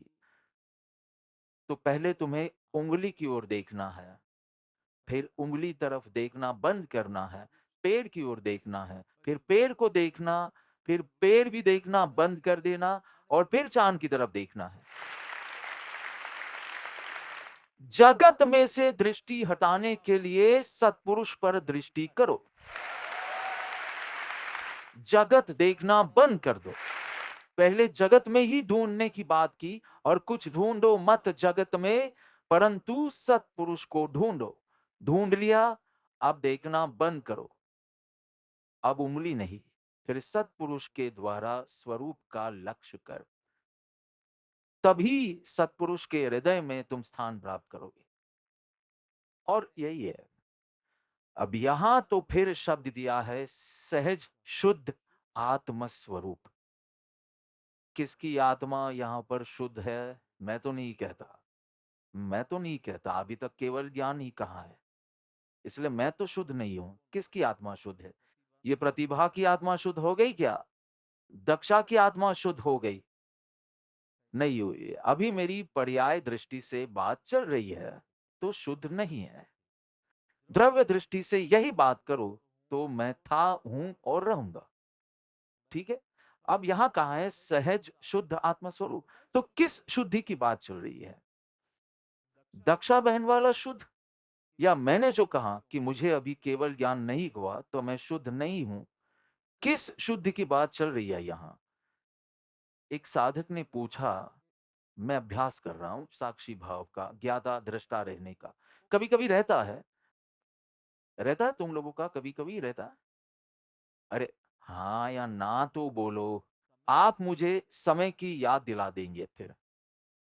हाँ, तो कभी थोड़े समय के लिए, और तब फिर उपयोग एकदम शांत हो गया, ऐसा लगता है, विकल्पों का आवागमन नहीं होता और आपको इतना अच्छा लगता है, आराम और शांति लगती है, और बाहर कुछ भी नहीं बदला पर आपको अच्छा लगता है। ऐसा हुआ है? और फिर ये नहीं टिकता, ऐसा भी हुआ है। और फिर एकदम कर्ता भोक्ता भाव आ जाए और विकल्पों की फौज आ जाए, ऐसा हुआ है। और फिर ये भाव जाए और फिर से कभी आ जाए, ऐसा हुआ। तो उस साधक ने कहा कि ऐसा आना जाना होता रहता है, मैं क्या करूं? तो ठीक है, अब 9:45 हुए हैं, एक दृष्टांत देने में क्या तकलीफ है?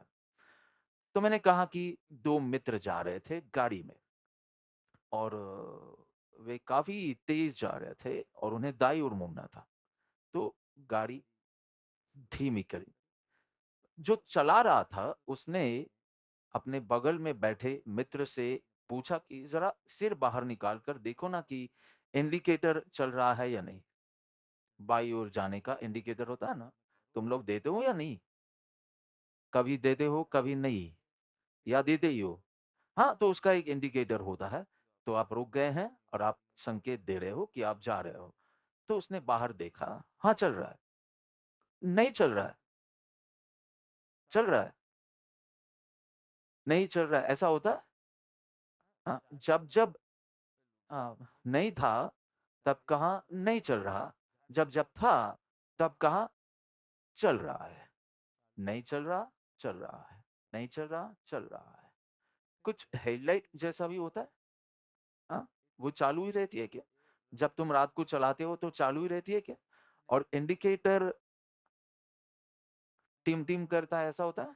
तो मुझे लगता है कि तुम्हें समझ में आ गया है कि एक तुम्हारा ज्ञाता दृष्टा भाव है, जो आता है, जाता है, जो आता है, जाता है।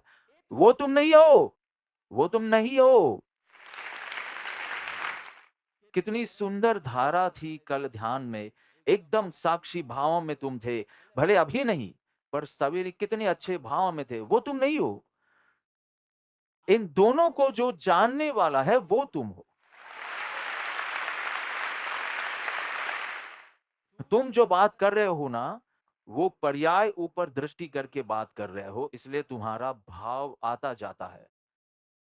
और मैं जो बात कर रहा हूं, वो द्रव्य ऊपर दृष्टि करके कर रहा हूं। मैं कभी नहीं कहूंगा कि इस वक्त मैं शुद्ध नहीं हूं।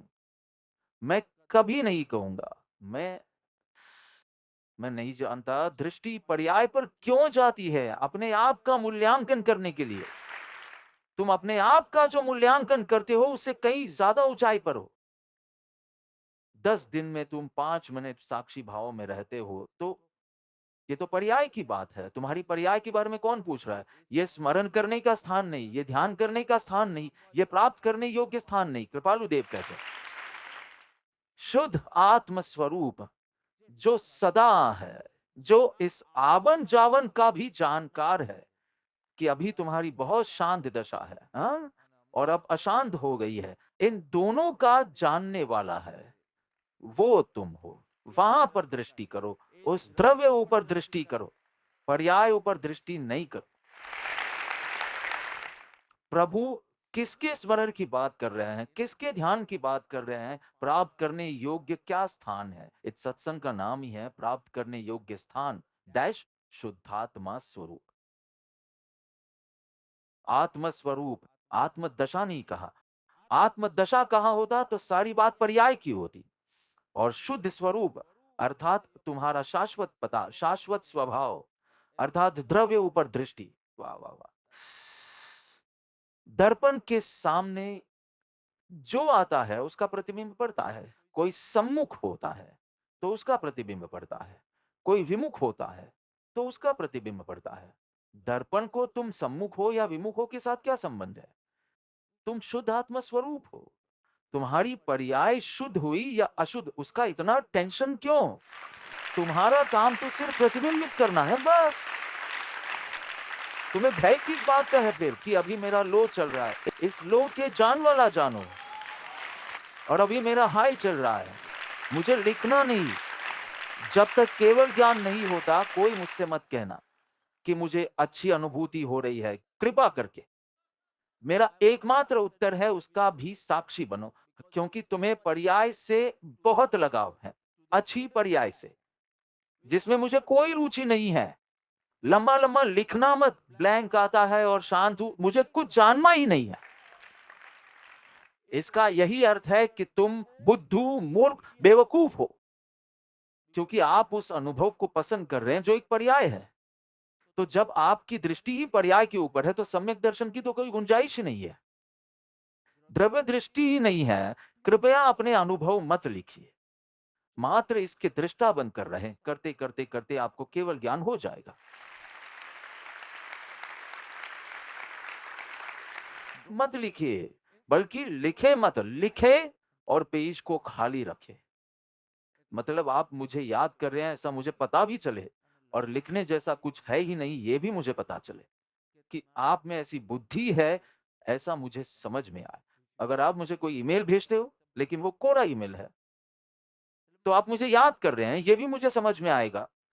और बुद्धि ऐसी है कि लिखने जैसा कुछ है ही नहीं, मुझे इसका भी दृष्टा ही बनना है। ये मूर्खतापूर्ण साझा करना क्या होता है? क्या आप समय सार में भी अपने अनुभव को साझा करना चाहते हैं, जो कि सारे पर्याय हैं? मुझे इसकी परवाह ही नहीं है कि ये शुद्ध पर्याय है या अशुद्ध पर्याय, क्योंकि मैं शुद्ध ही हूं। मैं दर्पण ही हूं। कोई सन्मुख हो या विमुख हो, वो उसकी समस्या है। मुझे सिर्फ रिफ्लेक्ट करना है, मुझे तो मात्र जानना है। क्या करना है मोक्ष पुरुषार्थ में, यही कंफ्यूजन है। इसके पहले कितना कुछ करना था, अब लगता है करना क्या है। अरे, एक व्यक्ति था, वो रास्ते से जा रहा था, उसे एक कांच का टुकड़ा मिल गया। वो लिथुनिया गया था। कहाँ? क्या मैं इसका सही उच्चारण कर रहा हूँ? कौन से शहर में?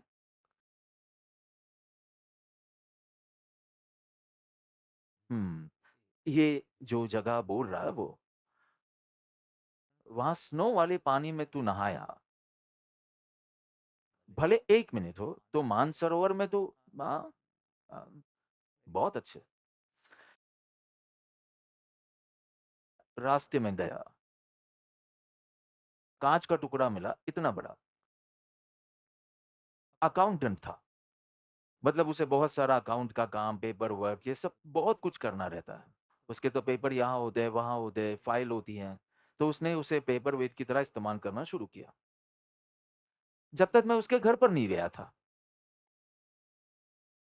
मुझे आर्यवीर कहता है कि आपका नाम राकेश दिलीप जवेरी है। आर्यवीर मुझे ऐसा कहता है। तो मेरे पास वो जवेरी वाली आंखें, तो मैंने उससे कहा कि ये कांच का टुकड़ा नहीं, ये तो हीरा है। इस हीरे की कीमत निकालना तुझे आता होता, तो तू अपने नीचे अकाउंटेंट रखता। तू अकाउंटेंसी नहीं करता।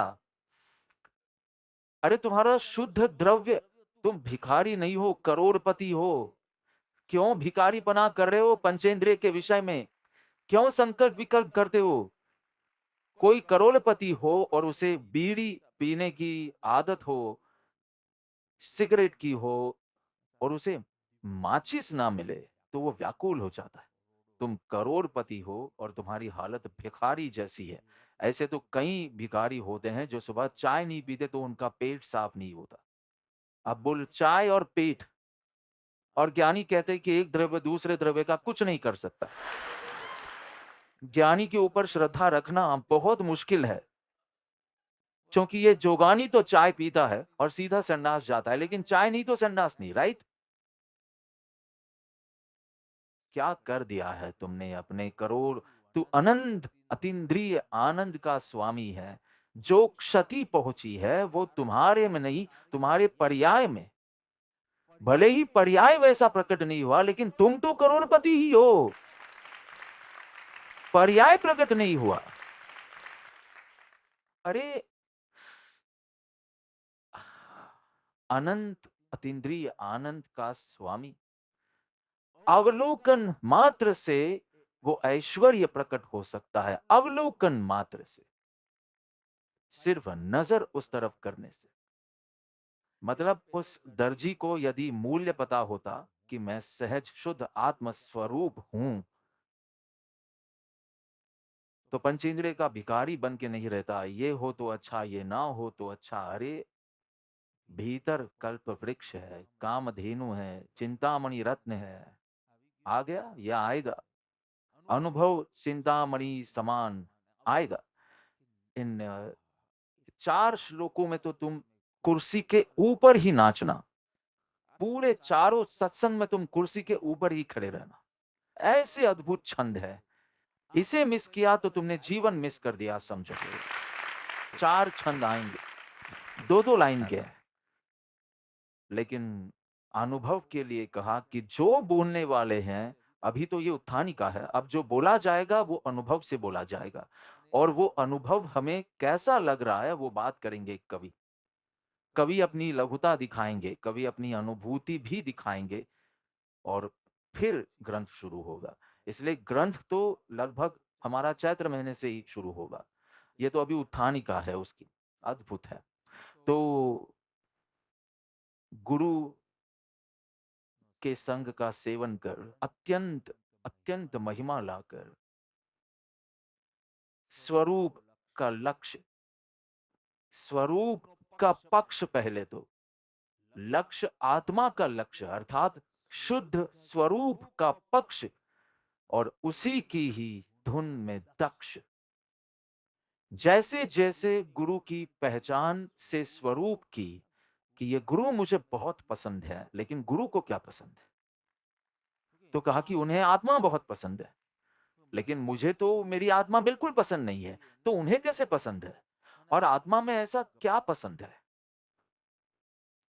आनंद का रसकंद, ज्ञान का घनपिंड, शक्ति का संग्रह, शांति का सागर।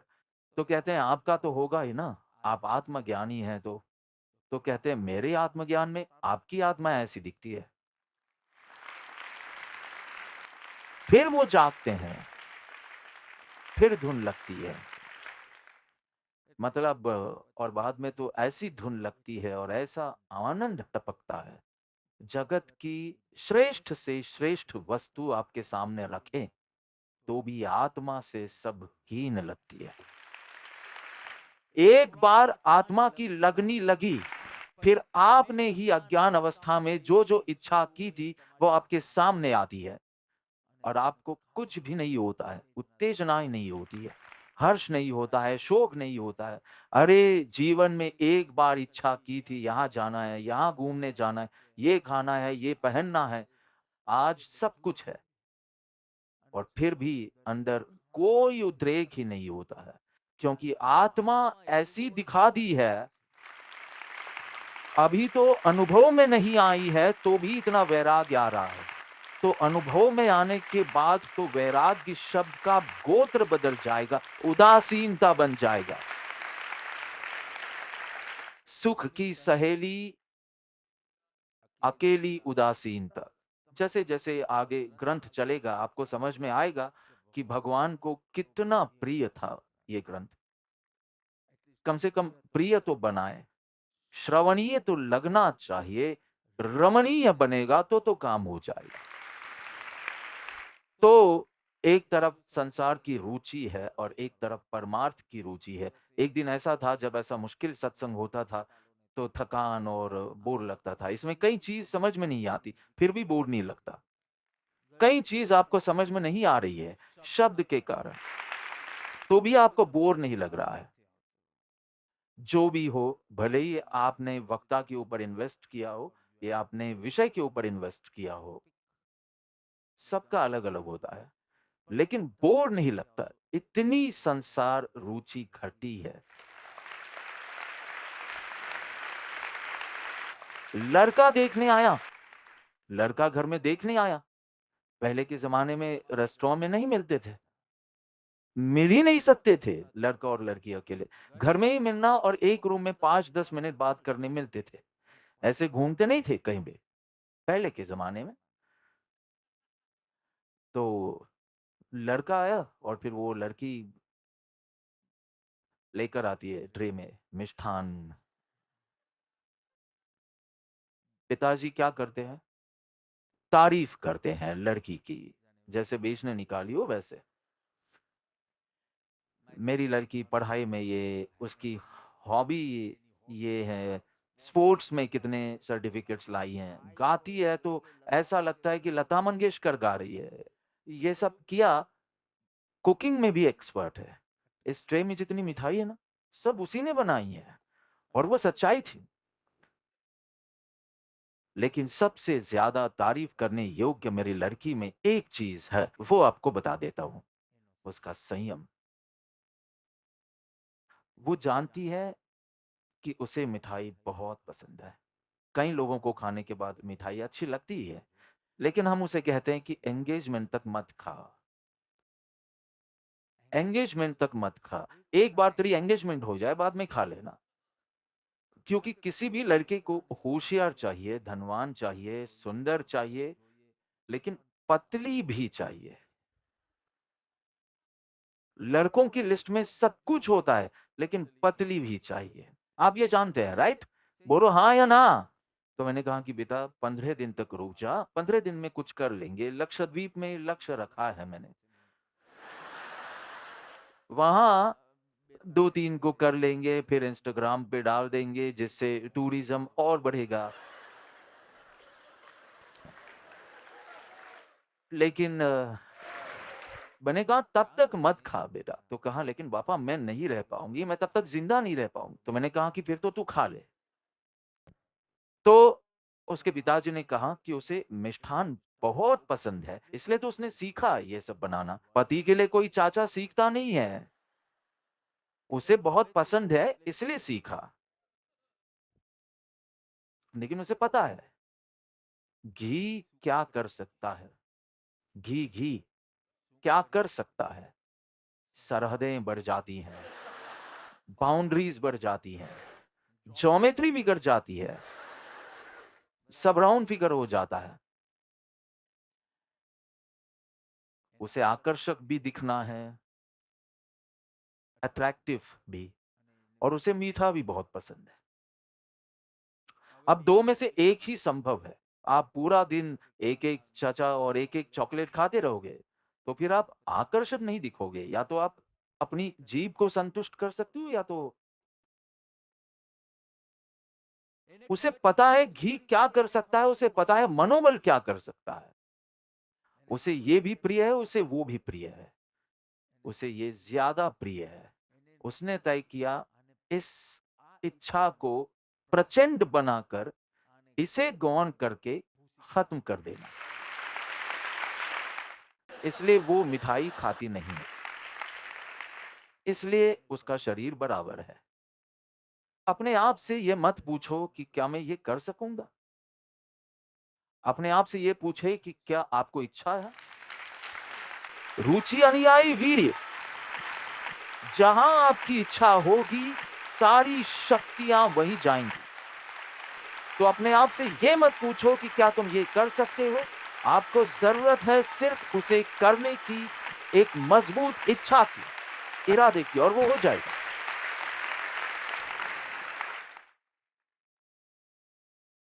बस टाइम हो गया है। राग, द्वेष और अज्ञान का आत्यंतिक अभाव करके जो सहज, शुद्ध आत्म स्वरूप में स्थित हुए, वो स्वरूप हमारा स्मरण, हमारा ध्यान पाने योग्य स्थान है। सुखी होने का एक ही उपाय है, अपनी ज्ञानानंद स्वरूप की पहचान करना, स्व को जानना, स्व में एकाग्र होना। त्वरा से ये कार्य करोगे तो अनंत हित होगा। ओम।